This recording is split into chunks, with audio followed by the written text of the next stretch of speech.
നിങ്ങളുടെ മിക്കവാറും എല്ലാവരും മ്യൂച്വൽ ഫണ്ടുകളിൽ ഇൻവെസ്റ്റ് ചെയ്യുന്ന ആളുകളായിരിക്കും അല്ലേ.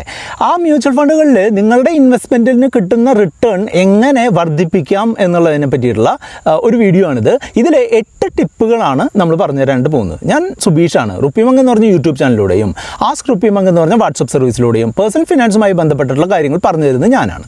ഒന്നാമത്തെ കാര്യം എന്താണെന്ന് വെച്ചാൽ, നല്ല ഫണ്ടുകളാണ് എന്നുണ്ടെങ്കിൽ മാർക്കറ്റ് താഴുന്ന സമയത്ത് അധികം എമൗണ്ടിന് ഇൻവെസ്റ്റ് ചെയ്ത് നമ്മളുടെ മൊത്തത്തിലുള്ള ഇൻവെസ്റ്റ്മെൻറ്റ് ആവറേജ് ചെയ്യുന്നത് നന്നായിരിക്കും എന്നുള്ളതാണ്.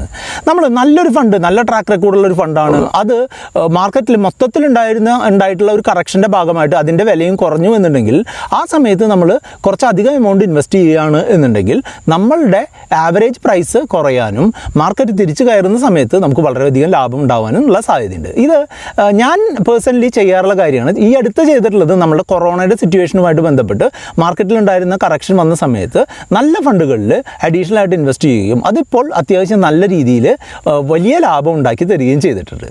രണ്ടാമത്തെ കാര്യം എന്താണെന്ന് വെച്ചാൽ, എപ്പോഴും പാസ്റ്റ് പെർഫോമൻസിനെ മാത്രം നോക്കി നിങ്ങൾ ഇൻവെസ്റ്റ് ചെയ്യരുത് എന്നുള്ളതാണ്. പാസ്റ്റ് പെർഫോമൻസ് ഇമ്പോർട്ടൻ്റ് തന്നെയാണ്. ഒരു ഫണ്ട് സെലക്ട് ചെയ്യുന്നതിന് മുൻകാലത്തെ ആ ഫണ്ടിൻ്റെ പെർഫോമൻസ് എങ്ങനെയുണ്ട് എന്നുള്ളത് പ്രധാനപ്പെട്ട കാര്യം തന്നെയാണ്. പക്ഷേ അതോടൊപ്പം തന്നെ നമ്മൾ ചെയ്യേണ്ടത് എന്താണെന്ന് വെച്ചാൽ, ഈ ഫണ്ടുകൾ ഫ്യൂച്ചറിൽ, അതായത് ഇനി വരുന്ന സമയത്ത് നന്നായിട്ട് പെർഫോം ചെയ്യാൻ സാധ്യതയുണ്ടോ എന്നുള്ളതും കൂടെ നിങ്ങൾ കൃത്യമായിട്ട് മനസ്സിലാക്കിയിരിക്കണം. എന്നിട്ട് മാത്രം ഈ 2 കാര്യങ്ങളും നല്ലതാണ് എന്നുണ്ടെങ്കിൽ മാത്രം നിങ്ങൾ പുതിയ ഫണ്ടിൽ ഇൻവെസ്റ്റ് ചെയ്യുക എന്നുള്ളതാണ് രണ്ടാമത്തെ കാര്യം. മൂന്നാമത്തെ കാര്യം എന്താണെന്ന് വെച്ചാൽ, ഇയർലി റിവ്യൂ നടത്തുക എന്നുള്ളതാണ്. നിങ്ങൾ എത്ര തിരക്കുള്ള ഒരാളായാലും നിങ്ങളുടെ മ്യൂച്വൽ ഫണ്ട് പോർട്ട്ഫോളിയോയിലെ ഫണ്ടുകൾ ഇയർലി റിവ്യൂ ചെയ്യുന്നത് നന്നായിരിക്കും. വർഷത്തിലൊരിക്കൽ എന്നുള്ള രീതിയിൽ റിവ്യൂ ചെയ്യുന്നത് വളരെ നന്നായിരിക്കും. ഓരോ ദിവസമോ അല്ലെങ്കിൽ ഓരോ ആഴ്ചയിലോ ഫണ്ടുകൾ റിവ്യൂ ചെയ്യേണ്ട കാര്യമില്ല. വർഷത്തിലൊരിക്കലേ നമ്മളെപ്പോലുള്ള സാധാരണ ഇൻവെസ്റ്റേഴ്സ് ചെയ്യേണ്ട കാര്യമുള്ളൂ. നിങ്ങൾക്ക് അത് റിവ്യൂ ചെയ്യാൻ ബുദ്ധിമുട്ടുണ്ട്, നിങ്ങൾക്ക് അറിഞ്ഞുകൂടാ എന്നുണ്ടെങ്കിൽ നിങ്ങൾ ആസ്ക് RupeeMonk സർവീസിൻ്റെ വാട്സപ്പ് നമ്പറിലേക്ക് നിങ്ങൾ കോൺടാക്ട് ചെയ്യൂ. നിങ്ങളെ പരമാവധി ഹെൽപ്പ് ചെയ്യാനായിട്ട് നമുക്ക് ശ്രമിക്കാം. അടുത്ത കാര്യം എന്താണെന്ന് വെച്ചാൽ, ടാക്സ് ഹാർവെസ്റ്റിംഗ് ചെയ്യുക എന്നുള്ളതാണ്. ടാക്സ് ഹാർവെസ്റ്റിംഗ് എന്ന് പറഞ്ഞാൽ എന്താണ്? ഇപ്പോഴത്തെ പുതിയ ഇൻകം ടാക്സ് നിയമം അനുസരിച്ച് 1 ലക്ഷത്തിന് മേളിലുള്ള ലോങ് ടേം ക്യാപിറ്റൽ ഗെയിൻസ്, അതായത് ഇക്വിറ്റി ഫണ്ടുകളിൽ 1 വർഷത്തിന് മേളിൽ നമ്മൾ നിക്ഷേപിച്ചിട്ടുള്ള എമൗണ്ടിന് കിട്ടുന്ന ലാഭത്തിന് ലോങ് ടേം ക്യാപിറ്റൽ ഗെയിൻ എന്ന് പറയും. അങ്ങനെ കിട്ടുന്ന ലോങ് ടേം ക്യാപിറ്റൽ ഗെയിൻ 1 വർഷത്തിനുള്ളിൽ 1 ലക്ഷം രൂപ വരെ നമ്മൾക്ക് ടാക്സ് കൊടുക്കാതെ എടുക്കാനുള്ള മാർഗമുണ്ട്. അങ്ങനെ ഈ 1 ലക്ഷം രൂപ വരെയുള്ള ലാഭം എടുത്ത് അതേ ഫണ്ടിലോ അല്ലെങ്കിൽ കൂടുതൽ നന്നായിട്ട് പെർഫോം ചെയ്യുന്ന ഫണ്ടിലോ റീഇൻവെസ്റ്റ് ചെയ്ത് കഴിഞ്ഞാൽ നമ്മളുടെ ഇൻവെസ്റ്റ്മെൻറ്റിൻ്റെ കോമ്പൗണ്ടിങ് നഷ്ടപ്പെടാതെ തന്നെ അധികമായിട്ടുള്ള ഒരു റിട്ടേൺ കിട്ടാനായിട്ട് സാധ്യതയുണ്ട്. ഈ പറഞ്ഞിട്ടുള്ള കാര്യങ്ങൾ നിങ്ങൾക്ക് ഇഷ്ടപ്പെട്ടു എന്നുണ്ടെങ്കിൽ നിങ്ങൾ ഈ വീഡിയോ ലൈക്ക് ചെയ്തുകൊണ്ട് മുന്നോട്ട് പോകുക. ബാക്കിയുള്ള കാര്യങ്ങളിലേക്ക് നമുക്ക് കടക്കാം. അടുത്തൊരു കാര്യം എന്താണെന്ന് വെച്ചാൽ, ഈ നമ്മൾ ചെയ്യുന്ന മ്യൂച്വൽ ഫണ്ട് പോർട്ട്ഫോളിയോയിലെ ഫണ്ടുകളിൽ വരുന്ന ചേഞ്ചുകളെപ്പറ്റി കൃത്യമായിട്ട് ബോധവാന്മാരായിരിക്കുക എന്നുള്ളതാണ്.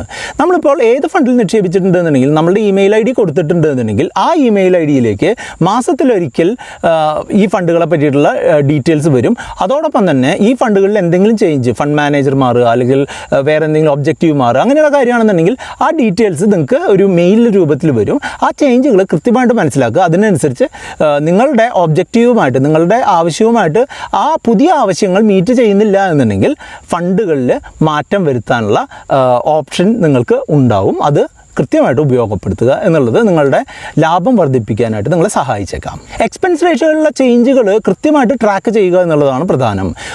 ടോട്ടൽ എക്സ്പെൻസ് റേഷ്യോ TER എന്ന് പറയും. ആ ടോട്ടൽ എക്സ്പെൻസ് റേഷ്യോയിൽ വരുന്ന ചേഞ്ചുകൾ മ്യൂച്വൽ ഫണ്ട് കമ്പനികൾ നമ്മളുടെ ഇൻവെസ്റ്റർമാരെ കൃത്യമായിട്ട് അറിയിക്കണം എന്നുള്ളൊരു നിയമമുണ്ട്. അത് മെയിൽ വഴിയോ SMS വഴിയോ ഒക്കെ അറിയിച്ചുകൊണ്ടിരിക്കും.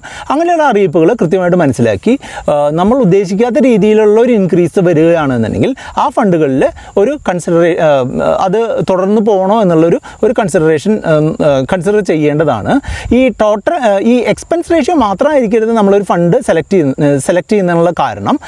എക്സ്പെൻസ് റേഷ്യോ കുറഞ്ഞു എന്നുള്ളത് മാത്രമായിരിക്കരുത്. എക്സ്പെൻസ് റേഷ്യോ പ്രധാനം തന്നെയാണ്. എക്സ്പെൻസ് റേഷ്യോനെ പറ്റി നമ്മളൊരു വീഡിയോ ചെയ്തിട്ടുണ്ട്. ആ വീഡിയോയുടെ ലിങ്ക് നമുക്ക് ഡിസ്ക്രിപ്ഷനിൽ കാണാനായിട്ട് സാധിക്കും. ഫണ്ട് മാനേജർമാരിൽ വരുന്ന ചേഞ്ചുകൾ പ്രത്യേകം ശ്രദ്ധിക്കുക എന്നുള്ളതാണ്. ഫണ്ട് മാനേജർമാരുടെ ചേഞ്ചുകൾ പല ഫണ്ടുകളെയും മോശമായിട്ട് ബാധിക്കാറുണ്ട്. അപ്പോൾ അങ്ങനെ ഫണ്ട് മാനേജർമാർ മാറുകയാണ് എന്നുണ്ടെങ്കിൽ അത്തരം ചേഞ്ചുകൾ കൃത്യമായിട്ട് ട്രാക്ക് ചെയ്ത് അത്തരം ഫണ്ടുകളെ കൃത്യമായിട്ട് മോണിറ്റർ ചെയ്തുകൊണ്ട് മുന്നോട്ട് പോകുന്നത് നമ്മളുടെ ഇൻവെസ്റ്റ്മെൻറ്റ് വലിയ നഷ്ടത്തിൽ നിന്ന് കരകയറ്റുന്നതിന് നമ്മളെ സഹായിക്കും. കോമൺ ആയിട്ട് കാണുന്ന മറ്റൊരു കാര്യമാണ് പറഞ്ഞു തരാനുള്ളത്. അതായത് ഇൻവെസ്റ്റ്മെൻറ്റ് എമൗണ്ടുകളിൽ എന്തെങ്കിലും കൺട്രോൾ വരുത്തുക, അല്ലെങ്കിൽ ഇൻവെസ്റ്റ് ചെയ്യുന്ന മെക്കാനിസത്തിൽ എന്തെങ്കിലും കൺട്രോൾ വരുത്തുക എന്നുണ്ടെങ്കിൽ ആ ഫണ്ടുകൾ കൂടെ നോക്കണം എന്നുള്ളതാണ്. ചില ഫണ്ടുകൾ ഇപ്പോൾ ഒരു ഉദാഹരണമായിട്ട് പറയുമെങ്കിൽ SBI സ്മോൾ ക്യാപ്പ് എന്ന് പറഞ്ഞ ഫണ്ട് അവരുടെ മാക്സിമം ഇൻവെസ്റ്റ്മെൻറ്റ് 5000 രൂപയാക്കി കുറച്ചിട്ടുണ്ടായിരുന്നു. അതുപോലെ Mirae asset emerging blue chip എന്ന് പറഞ്ഞ ഫണ്ട് 2500 രൂപയെ SIP ചെയ്യാൻ പറ്റുള്ളൂ എന്നുള്ള രീതിയിൽ ഒരു ഇത് വന്നിട്ടുണ്ടായിരുന്നു. ഇങ്ങനെയുള്ള ചേഞ്ചുകൾ ഫണ്ടുകളെ ചിലപ്പോൾ ദോഷകരമായിട്ട് ബാധിക്കാറുണ്ട്. അങ്ങനെയുള്ള ചേഞ്ചുകൾ വരുമ്പോൾ അത്തരം ഫണ്ടുകളെ കൃത്യമായിട്ട് മോണിറ്റർ ചെയ്യുന്നത് ഭാവിയിൽ നഷ്ടം ഒഴിവാക്കാനും നമ്മളുടെ ഓവറോൾ പോർട്ട്ഫോളിയോ ലാഭത്തിലാക്കാനും ഉപകരിക്കും. അപ്പോൾ ഈ കാര്യങ്ങൾ നിങ്ങൾക്ക് ഇഷ്ടപ്പെട്ടു എന്നുണ്ടെങ്കിൽ ഈ വീഡിയോ ലൈക്ക് ചെയ്യുക. ഈ കാര്യങ്ങൾ മ്യൂച്വൽ ഫണ്ടുള്ള മറ്റുള്ള സുഹൃത്തുക്കൾ കൂടെ ഇത് കൈമാറുക. മ്യൂച്വൽ ഫണ്ടുമായിട്ട് ബന്ധപ്പെട്ട 2 വീഡിയോകൾ കൂടെ ആണ് നിങ്ങളിവിടെ കാണുന്നത്. ഈ വീഡിയോ കണ്ടുകൊണ്ട് നിങ്ങൾക്ക് മുന്നോട്ട് പോവുക. ഇതിൽ കൂടുതൽ എന്തെങ്കിലും സംശയങ്ങൾ ഉണ്ടെന്നുണ്ടെങ്കിൽ നമ്മുടെ വാട്സപ്പ് നമ്പറായിട്ടുള്ള 8848030018 എന്ന് പറയുന്ന നമ്പറിലേക്ക് നിങ്ങൾക്ക് കോൺടാക്ട് ചെയ്യാം. ചാനൽ സബ്സ്ക്രൈബ് ചെയ്യുക, കൂട്ടുകാരുമായിട്ട് ഷെയർ ചെയ്യുക.